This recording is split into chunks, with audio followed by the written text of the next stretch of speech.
포항 지진의 원인에 대한 정부조사단의 발표가 임박한 가운데 유발 지진이나 자연 지진 어느 쪽으로 결론이 나든 후폭풍이 만만치 않을 것으로 예상됩니다. 공사를 하청주는 대가로 수억 원대의 뒷돈을 주고받은 포스코 직원과 하청업체 임원이 검찰에 구속됐습니다. 3.1운동 100주년을 맞아 영덕 영해에서도 영남 지역 최대 규모의 독립 만세운동을 기리는 문화제가 사흘간 펼쳐졌습니다. 여러분 안녕하십니까? 포항 지진의 원인이 무엇인지 정부조사단의 발표를 이틀 앞두고 포항시의회와 포항시 지역조사단이 대책을 논의했습니다. 지열발전소에 의한 유발 지진이나 자연 지진 어느 쪽으로 결론이 나든 후폭풍이 만만치 않을 것으로 예상됩니다. 김기영 기자가 보도합니다. 대한지질학회가 주축이 된 정부조사단은 지난해 4월 한동대학교에서 포항 지진과 지열 발전의 연관성 분석 연구 착수 보고회를 한 지 약 1년 만인 오는 20일 서울에서 결과를 발표합니다. 발표회를 앞두고 시의회 지진대책특위는 포항시와 지역조사단과 함께 긴급 대응책을 논의했습니다. 우선 지열발전소 물주입이 원인이 된 유발 지진이나 간접 영향을 미친 촉발 지진으로 결론 날 경우 피해 시민의 줄 소송이 예상됩니다. 정부 용역을 받은 터라 결론이 애매하게 날 것이라는 전망도 나오고 있지만 소신껏 학술적 차원에서 접근한 외국인 전문가 5명을 주시하고 있습니다. 특히 외국학자들에게 기대하는 바가 큰데요. 그분들은 이제 굉장히 어디 눈치 안 보고 학술적으로만 이렇게 발표할 거라고 기대를 하는데 반면에 자연 지진으로 결론이 나면 엄청난 반발과 함께 이 역시 소송이 불가피합니다. 정부 조사가 사업자인 넥스지오의 적극적인 자료 제공 없이 실시된 만큼 법정에서 이를 규명하기 위해서라도 소송을 해야 한다는 입장입니다. 민현사상 법정에서 잘못을 가리면서 사업을 해야 자료가 나오지 않을까 싶거든요. 연구 용역을 맡은 대한지질학회는 조사의 공정성과 신뢰성을 높이기 위해 철저한 보안을 유지하고 있고 산업통상자원부도 조사 과정에 일체 개입하지 않았다고 밝혔습니다. 하지만 용역 착수 보고회는 포항에서 하고 결과 발표를 서울에서 갖는 것이 못내 찜찜합니다. 포항에서는 지역조사단과 시민단체 등 100여 명이 전세버스 5대로 상경할 계획이어서 지역사회에 초미의 관심사로 떠올랐습니다. MBC 뉴스 김기영입니다. 경주시는 오늘 서울 교보빌딩에서 열린 대한민국 축구종합센터 2차 심사에 참가해 유치 활동을 폈습니다. 오늘 심사에는 준하경 경주시장이 직접 발표자로 나서 경주의 기후와 역사성, 접근성, 비용 부담 등 축구종합센터 유치에 대한 당위성을 설명했습니다. 대한축구협회는 12개 후보지에 대한 2차 심사를 거쳐 6곳을 선정하고 다음 달에 우선 협상 대상지 3곳을 선정할 예정입니다. 올해가 3.1운동 100주년인데요. 영덕군 영해에서도 100년 전 오늘 영남 지역 최대 규모의 독립 만세운동이 일어났습니다. 이를 기리는 문화제가 사흘간 펼쳐져 100년 전의 함성을 되새겼습니다. 한기민 기자가 보도합니다. 대한독립 만세! 대한독립 만세! 손에 횃불을 지켜든 주민들이 대형 태극기를 앞세우고 행진합니다. 100년 전 영덕군 영해 장터에서 들불처럼 일어난 독립만세운동을 재현하는 행사입니다. 날이 밝자 이번엔 태극기를 높이 들고 시가지를 행진하며 그날의 함성을 되새깁니다. 행렬이 도착한 곳은 영해 3.1 의거탑. 조국의 독립을 위해 목숨을 아끼지 않았던 영령들에게 꽃을 바칩니다. 우리는 오늘 3.18 만세운동 100주년이라는 역사적이고 뜻깊은 날을 맞이하였고 100년의 새로운 시대 출발점에 서 있습니다. 1919년 3월 18일 영해 장터에서는 주민 3천여 명이 대한독립만세를 외쳤습니다. 일제의 무자비한 탄압으로 8명이 숨지고 16명이 부상을 당했으며 185명이 실형을 선고받는 등 영남 지역 최대 규모의 만세운동으로 평가됩니다. 100주년인 올해는 다채로운 기념행사가 사흘간 펼쳐졌습니다. 3.1 의거의 발상지인 영덕군 지품면에서는 기념비가 세워졌고 특히 청소년들에게 나라 사랑의 정신을 심어주는 문화예술 행사가 이어졌습니다. 우리 227명의 독립유공자들을 드러내는 그런 작업들을 하면서 지난 과거의 100년을 되돌아보고 또 미래의 100년을 준비하는 그런 소중한 시간이었다고 생각합니다. 영덕군은 지역의 독립운동을 재조명해 정신문화뿐만 아니라 문화관광 자원으로 활용하는 방안도 추진하기로 했습니다. MBC 뉴스 한기민입니다. 대구 경북 경제자유구역청이 추진하는 포항 융합기술산업지구 조성 사업의 시행사 대표가 사기 혐의로 기소됐습니다. 대구지검은 석산을 개발한다며 투자자로부터 9,500여만 원을 빌린 뒤에 갚지 않은 혐의로 시행사 대표 A씨를 불구속 기소했습니다. A씨는 또 다른 공무원 뇌물 혐의로 검찰 조사를 받고 있고 50여 명으로부터 107억 원가량을 투자받아 임의로 사용해 고소당한 것으로 전해졌습니다. 한편 A씨가 대표로 있는 법인은 지난해 국비와 지방비 820억 원이 투입된 포항 융합기술산업지구 시행사로 선정됐는데 대구 경북 경제자유구역청이 A씨에게 사업권을 준 배경을 두고 의혹이 일었습니다. 여야 4당이 합의한 선거법 개정안은 늘어난 비례대표 의석을 전국 단위가 아니라 권역 단위로 배정해 지역 대표성을 높인 게 특징입니다. 인구 비례에 따라 대구 경북은 7석, 경북만 놓고 보면 4석이 더 늘어나는 셈입니다. 홍석준 기자입니다. 자유한국당을 제외한 여야 4정당은 전체 의석수의 10% 정도인 28석을 지역구에서 비례대표로 바꾸는 데 합의했습니다.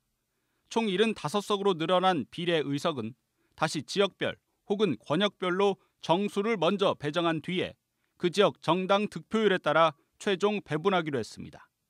대구 경북이 한 권역으로 묶일 경우 7석 정도, 경북만 따로 보면 최대 4석이 배정될 것으로 보입니다. 지금까지는 전국 단위 정당 득표율로 의석을 배분해 전국구 의원으로 불려온 비례대표 선출 과정에 지역 대표성이 대폭 강화되는 겁니다. 비례대표가 늘어도 지역 대표성이 훼손되지 않는다고 여야 4당이 주장하는 이유입니다.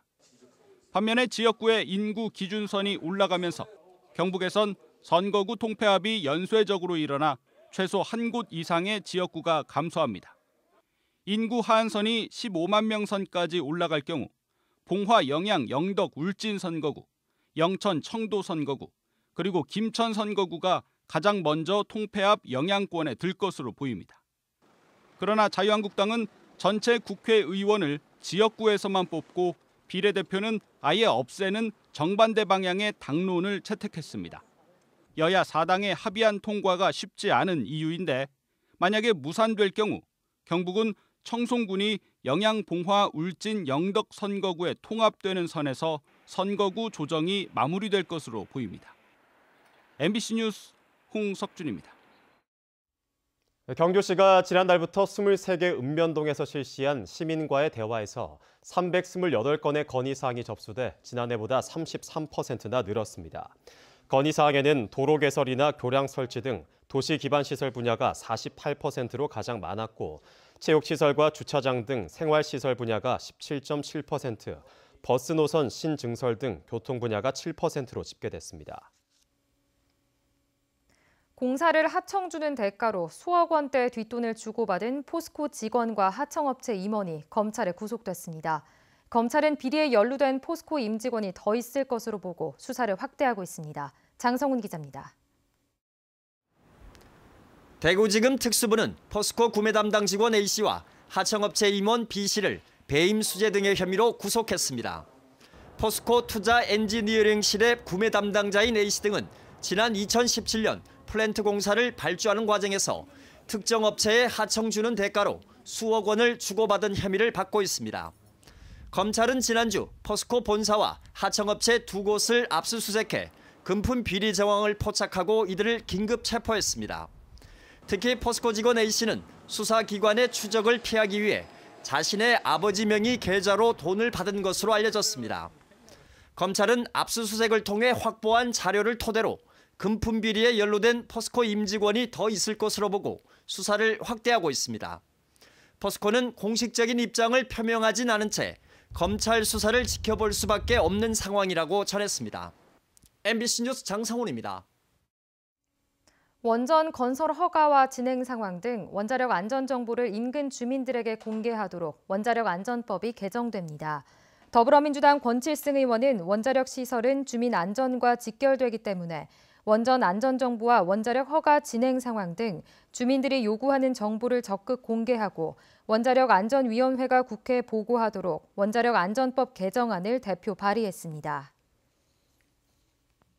경북교육청이 지난 2001년부터 난치병 학생 돕기 사업을 시작해 18년간 도내 1,249명의 백혈병 등 난치병 투병 학생에게 100억 원의 수술비와 치료비를 지원했습니다.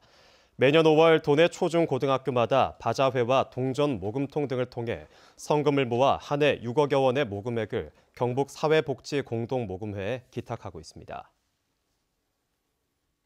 이철우 경상북도지사가 오늘 영덕군을 방문해 강구항 확대 개발 등 현안을 설명하고 현장 소통 시간을 가졌습니다. 이 지사는 로아스 특화 농공단지에 위치한 홍게 제품 전문 기업과 영덕대게 축제 준비에 분주한 강구 대게거리도 찾아 지역민들의 애로사항을 들었습니다. 오늘 낮 동안 기온이 18도 안팎까지 오르며 따스한 날씨를 보였습니다. 내일은 아침과 낮 기온 모두 오늘보다 크게는 5도가량 높아 완연한 봄 날씨를 느낄 수 있겠습니다. 안수진 기상캐스터입니다. 오늘도 낮 동안에는 얇은 외투가 어색하지 않은 따뜻한 봄 날씨를 보였습니다. 내일 아침 기온 오늘보다 4에서 5도가량 높아 포근하게 출발하겠고요. 낮 동안에는 맑은 하늘에 기온이 빠르게 오르면서 한낮 기온 20도 안팎으로 4월 중순의 날씨를 보이겠습니다. 내일은 따뜻한 봄을 밖에서 직접 느끼셔도 좋을 것 같습니다. 대기의 흐름이 원활해서 미세먼지 농도 보통 수준을 유지하겠습니다. 경북 동해안으로는 대기가 무척 건조합니다. 불씨 관리에 각별한 주의가 필요하겠습니다. 자세한 내일 날씨 알아보겠습니다. 내일 맑겠습니다. 아침 기온 4도에서 9도, 낮 기온은 18도에서 22도입니다. 울릉도와 독도도 구름 한 점 없이 맑겠습니다. 아침 기온 울릉도 9도, 독도 11도, 낮 기온은 울릉도 17도, 독도 13도입니다.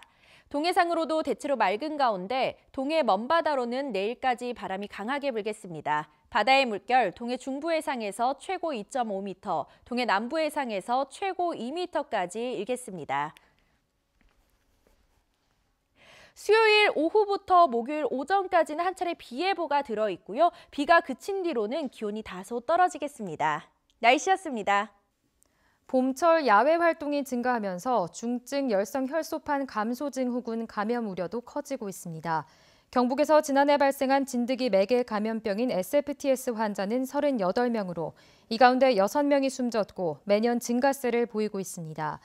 SFTS는 4월에서 11월 사이에 많이 발생하며 바이러스를 가지고 있는 작은 소피 참 진드기에 물려 발생합니다. 경주문화재단이 지난 2016년부터 한수원과 함께 추진하는 문화 소외계층 지원 사업이 효과를 보고 있습니다. 경주문화재단은 지난해 15건 26회 공연에 모두 1,900여 명의 소외계층이 관람했다고 밝혔습니다. 경주문화재단은 한수원의 지원으로 문화가 있는 날과 프리미엄 공연에 10% 정도의 객석을 소외계층을 위해 무료로 배정하고 있습니다. 농림축산식품부는 무허가 축사 적법화를 위해 자금 지원을 희망하는 축산농가에게 농림수산업자 신용보증기금 특례보증을 지원합니다. 농식품부는 총 500억 원 규모로 농가당 2천만 원 한도로 특례보증을 지원해 연체 여부 등의 심사를 통과한 농가에게 신용 등급과 관계없이 보증을 지원하며 다음 달 10일까지 신청을 받습니다.